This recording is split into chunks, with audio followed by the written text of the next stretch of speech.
Hello, this is Congressman Jim Bridenstine. You're listening to the Dr. Sky Show, and I'm looking forward to talking today about the American Space Renaissance Act and the great things that are happening in space.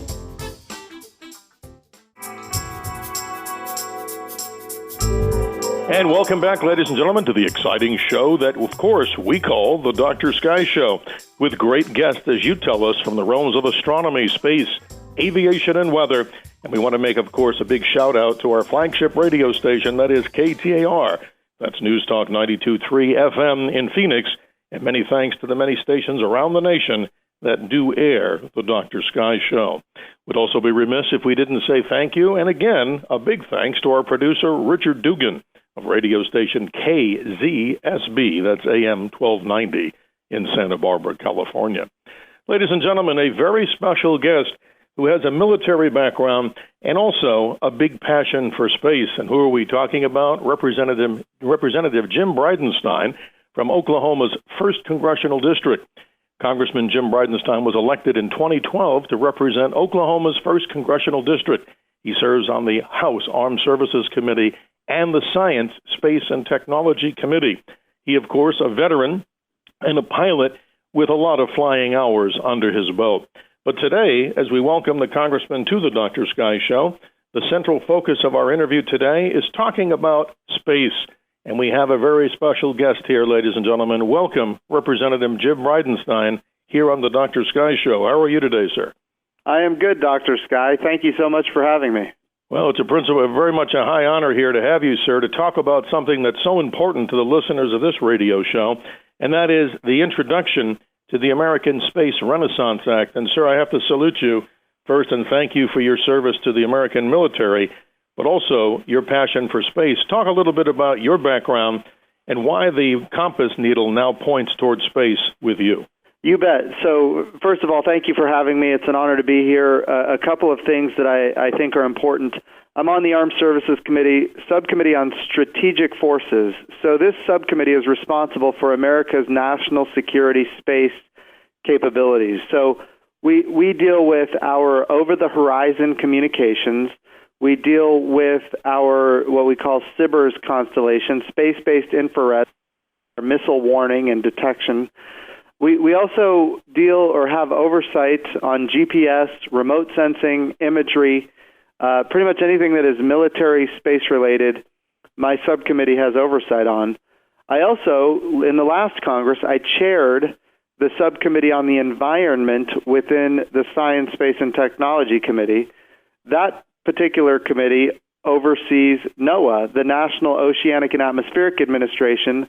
About 40% of NOAA's budget is space-related activities. A couple of constellations in particular, JPSS and GOES, provide the data that feed our numerical weather models so that when we get up in the morning, we can turn on the TV and see what the weather's going to be. Absolutely, Congressman, and I recommend everyone go to the GOES websites because I use them here on the Dr. Sky Show so much. If I'm doing a star party with people, let's say here in Phoenix for a night at looking at the stars, I can't think of a finer website that shows me here the GOES West 1 kilometer visible imagery. So it's great to be talking about such a valuable service, not only to farmers, for people in aviation, but even the general public. They need to know where their tax dollars are going. And that's a great platform that you have up there. And we want to say thanks to the people who are behind that. So we absolutely. That. And the GOES program is, people don't realize how critical it is. I come from Oklahoma. And in Oklahoma, we have a lot of tornadoes. And every year, I have to make phone calls to the family members of people who died in tornadoes. So what we have to do is be better at predicting weather. And these satellite constellations are critically important for that. I'm also on the Science Committee Subcommittee on Space, which oversees NASA. So between the national security space capabilities and the NOAA space capabilities and NASA space capabilities, in my first couple of years in Congress, I realized that there's a lot of the same challenges and issues in space that all these different space enterprises, all these different agencies of the federal government that have enterprises in space, they deal a lot with the same issues and challenges, and yet they're not really collaborating. They're not collaborating really at all. Yes. And so I put together a comprehensive bill, the American Space Renaissance Act, so that we could look at space comprehensively as an instrument of American national power. And when I say comprehensive national power, I'm talking about economically, I'm talking about trade, I'm talking about making sure that the world understands that we are the leader in technology and capability, and that the rest of the world wants to partner with us. And we want to remain, and this is a challenge, we want to remain the preeminent spacefaring nation. And so that's really why I put the American Space Renaissance Act together. I am very excited that under Vice President Pence, we're going to reconstitute the National Space Council, which will take, I think it'll be a big step forward in looking at space collectively as part of America's comprehensive national power, which until well, at least as long as I've been in Congress, space has really been a tool for the various federal agencies and not looked at collectively. So I think there's a lot of opportunity here. That's what the bill was all about. Of course, it addressed everything from national security to the FAA, which of course licenses launches and reentries. It dealt with even the FCC, which licenses communication satellites, and NOAA, which of course has its own constellations, but also licenses remote sensing satellites. So it was really a very comprehensive bill, and we want to make sure that we're looking at space as a domain for national power, not just a tool for various agencies. Well, again, ladies and gentlemen, if you're just joining us, a very special guest here on the Dr. Sky Show as we come and talk more about space. Congressman Representative Jim Bridenstine of Oklahoma's 1st Congressional District is joining us here on the Dr. Sky Show, talking about a very important part of what this show is about, Congressman, as you're hearing, talking about space and the passion for it. But I want to jump onto a national security topic that is very much in the news, and I need not remind you and many of the people in the Congress, the threat of North Korea and what may come down to, hopefully, not a shooting war of any kind, but talk a little bit about the part of this Space Act and what the Congress is doing and your legislation to help protect America from nations like, say, North Korea that have the intent, at least that's what we hear, of firing an intercontinental ballistic nuclear warhead toward the United States. Hopefully that never happens. Talk a little bit about that. How important this is really a major challenge that we need to address very quickly. We're living in a situation right now where North Korea is testing nuclear weapons. They're starting to do it even more frequently. At the same time, they're launching medium-range ballistic missiles, and these could be, intercontinental ballistic missiles. Yes. And up until now, they still have not put the two together: a nuclear warhead on an intercontinental ballistic missile. We, as a nation, and I think the rest of the world, we need to prevent North Korea from putting those two together, because once they do, it really limits our options. Yes. They will use those capabilities, an ICBM with a nuclear warhead. They will use that for nuclear blackmail at best, and they will use it for nuclear holocaust at worst. So what we have to do is prevent them from continuing to test these ICBM capabilities. And it is in my best judgment, how do you deter them from continuing the development of these capabilities? Well, you deter them by not allowing them to test. When they launch those missiles over international waters, we have no obligation to allow those missiles to land. We have no obligation to allow those missiles to threaten people. The last salvo that they launched a series of 4, and one of them landed in the exclusive economic zone of Japan. In fact, it might have been more than one of them. Mm-hmm. They do not have a right to threaten their neighbors in that way. I think what we ought to do is we ought to put an Aegis cruiser out there with some SM-3 missiles, and the next time they launch, shoot it down. Absolutely. And that will, it's considered deterrent by denial. If they cannot test their systems, they don't know that their systems are going to work. And we've seen over and over again, a lot of their tests have failed. They've actually either blown up immediately after launch or soon thereafter. Well, we want to prevent them from getting any more data, testing their systems anymore. deny them the opportunity to marry a nuclear warhead with an ICBM. So I think we ought to deter them. And shooting down a missile with a missile, I think, is perfectly appropriate in this case. Well, let's hope, Congressman, as you and the rest of the Congress and hopefully the President and National Security staff, of course, all have cool heads and somebody doesn't do something foolish over there, because the way it looks right now, as of this particular interview, toward the mid-period of April 2017, it's pretty much anybody's guess right now what could happen in that particular part of the world.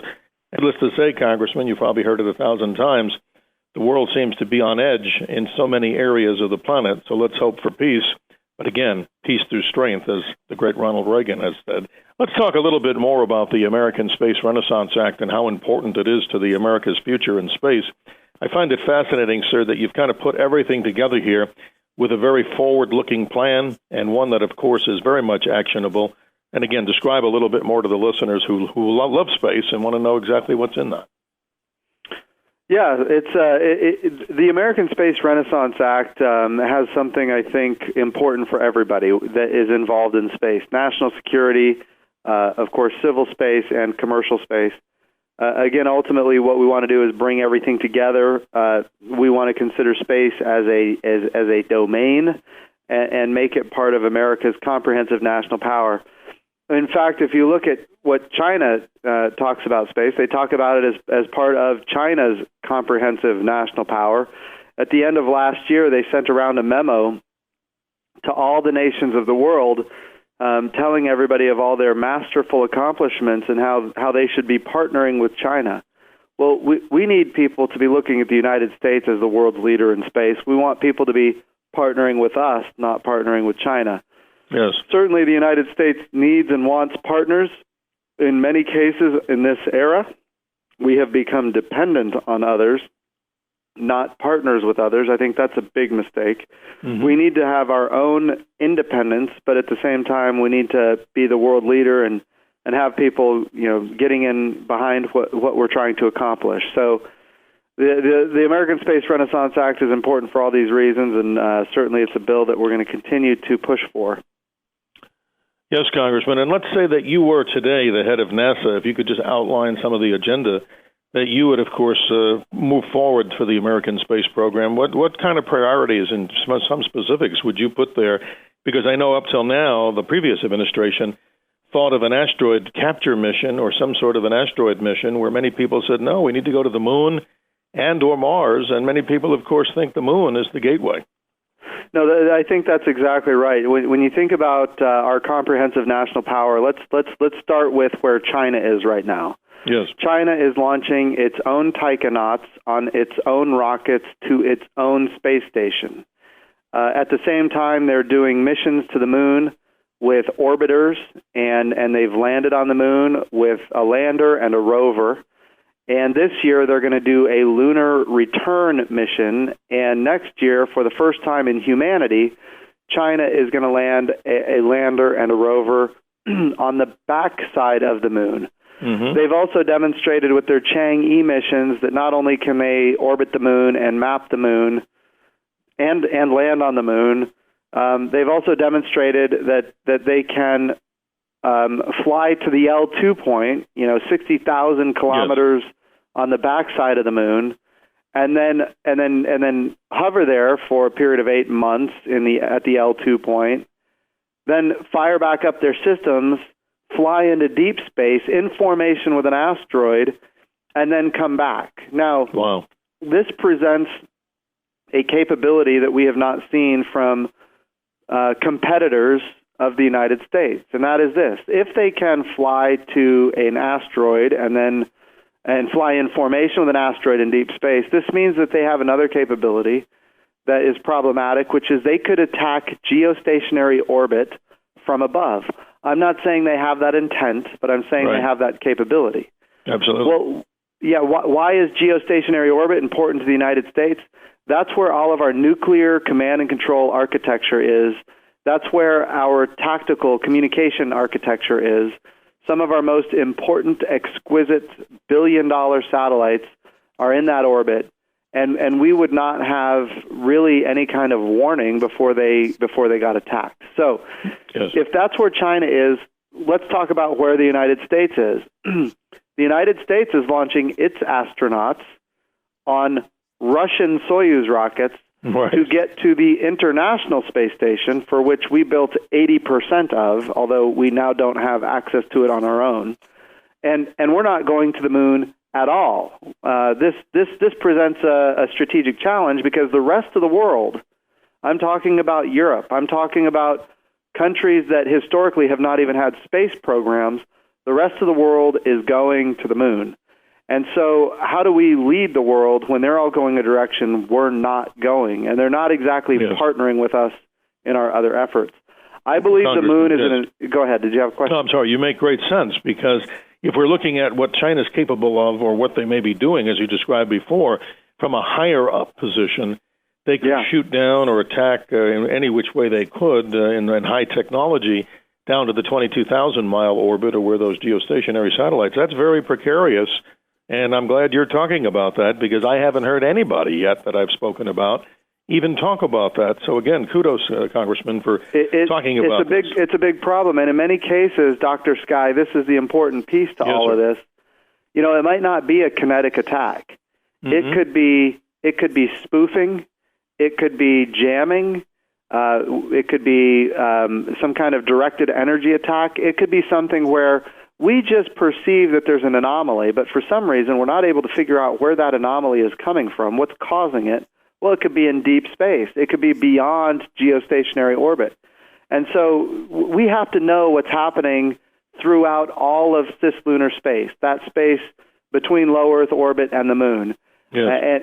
And so this is an area where we need a soft power element. I believe NASA can provide that soft power, and I think that's important.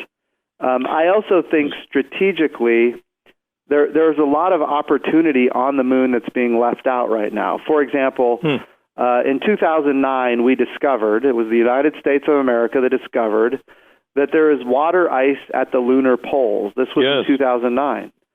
At that point, it should have forever changed the American space policy. We should have been, at that point, sending machines and rovers to the poles of the moon to extract the water. And ultimately, why is that important? Because when you crack water into its components, hydrogen and oxygen, well, that's the same propellant, that propelled the space shuttle. So in essence, you have rocket propulsion on the moon that is available, and we need in my estimation, we need to be determining what is the best way to harness the water ice on the moon. The other thing that's, I think, important about the moon, there's a lot of ways to talk about the energy resources of the moon. People talk about helium-3. This country has not been able to harness the power of nuclear fusion. I'm not talking about nuclear fission, but nuclear fusion. Correct. Helium-3, of course, would be tremendously valuable in the next 20 or 30 years as nuclear fusion becomes a better, cleaner, more capable technology for providing electricity for all of America. And I'm not saying it's going to happen overnight. Again, we're talking about decades here. Yeah. But having access to that helium-3 on the moon would be tremendously valuable. You're so correct, Congressman, because we had former United States Senator Harrison Schmitt and, of course, Apollo 17 astronaut talk about that at length, about the helium-3 isotope. And up till now, I haven't heard much more about it, so you're so correct. He is a brilliant geologist, I'll tell you that, and of course, an amazing American hero beyond being a great geologist. And here's a gentleman who's written a book called Return to the Moon. It's one of the best books I've ever read about the strategic importance of us actually going back to the moon. Helium-3 is, of course, one component. The other thing is, every one of those pop marks on the moon represents an asteroid collision. Yes. And each of those asteroids, most of those asteroids are going to be generally composed of platinum group metals. These are very precious, valuable metals that are also important for fuel cells and other forms of clean energy. And of course, beyond that, they're just valuable because they're worth a lot of money. You bet. And of course, so China has an interest in the moon. It's the lunar ice. It's potentially helium-3. I mean, we really don't know, but also the platinum group metals. So all of these are reasons why people are considering the moon. If there truly are trillions of dollars worth of platinum group metals on the moon, which we don't know if that's true or not, but if there are, it should be the United States that determines that. The United States should know first. We should have our rovers on the moon making those assessments, not waiting for the Chinese to discover it. Well, I love what I'm hearing, Congressman, and so many Americans and so many people around the world, I'm sure, would agree. But recently, we've been talking to Naveen Jain of Moon Express, and as you know, sir, Moon Express becomes the first private company to get U.S. approval for a lunar mission. I find that statement to be very powerful and something that the mainstream media really doesn't report or didn't report. Your comment on that? No, that is a very important point, and it's tremendously valuable for the United States of America. I'm going to tell you what my concern is. Yes. My concern is that they got approved through the FAA payload review process, which is the way that launches get licensed in the United States of America from a commercial perspective. Now, the challenge with that is that while they got this approval, this approval is not based on a regulatory regime with any certainty. And it was very clear when the FAA gave the approval, they were clear about the fact that they don't even have the authority to give this approval, because all they can do is they can approve launch and re-entry. But when you think about these non-traditional space activities, things like commercial habitats, in other words, commercial space stations, Bigelow is one company that does that. Axiom is another company that does that. These companies, along with the companies that are launching to the moon, maybe to collect platinum group metals, along with companies that are doing space situational awareness from space, those kind of companies, remote sensing, like the space-based lookup capabilities. Yes. Companies that are doing these non-traditional commercial ventures,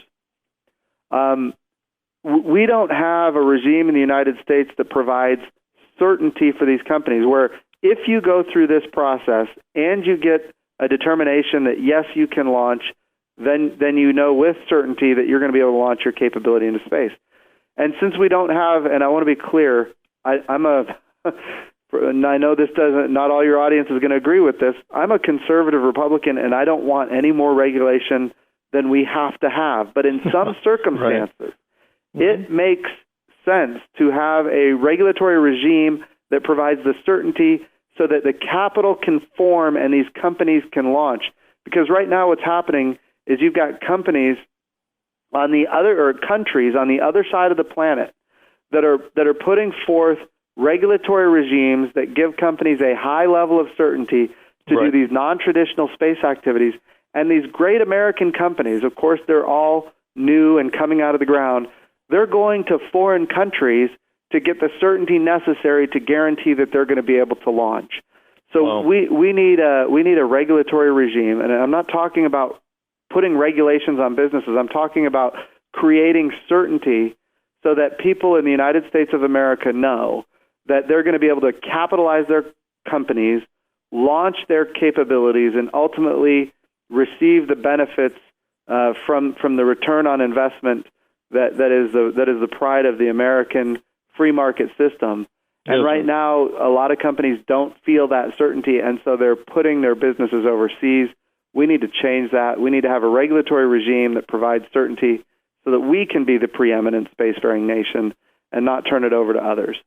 Well, Congressman, we're going to call your staff again because I do another show. The audience may not know that here, but a show called The Call to Rights about our constitutional republic.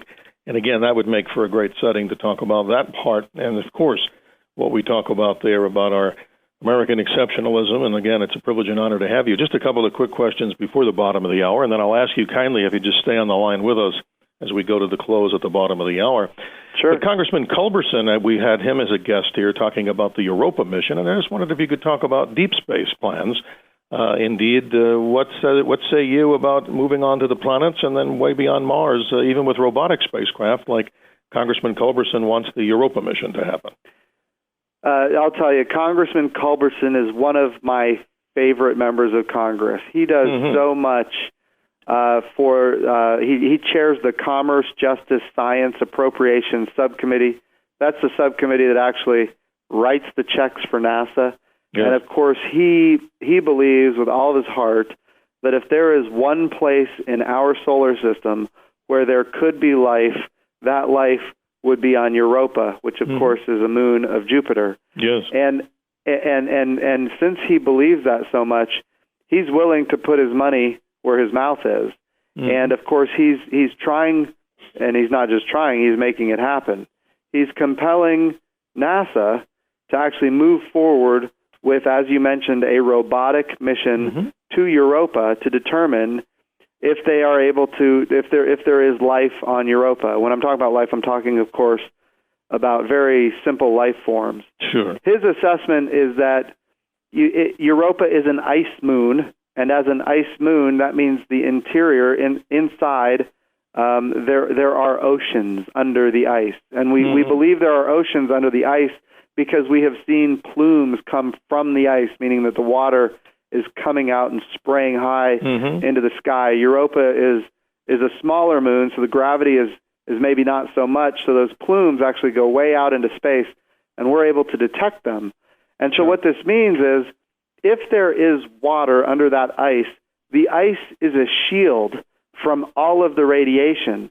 And if there are thermal vents inside, deep inside Europa, those thermal vents could actually create the chemistry necessary for life to exist apart from photosynthesis.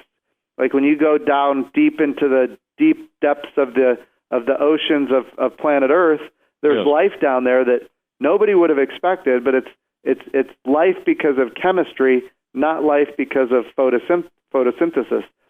Well, I think Congressman Culberson believes that type of life, if it could be found anywhere in the solar system, that's where it could be found.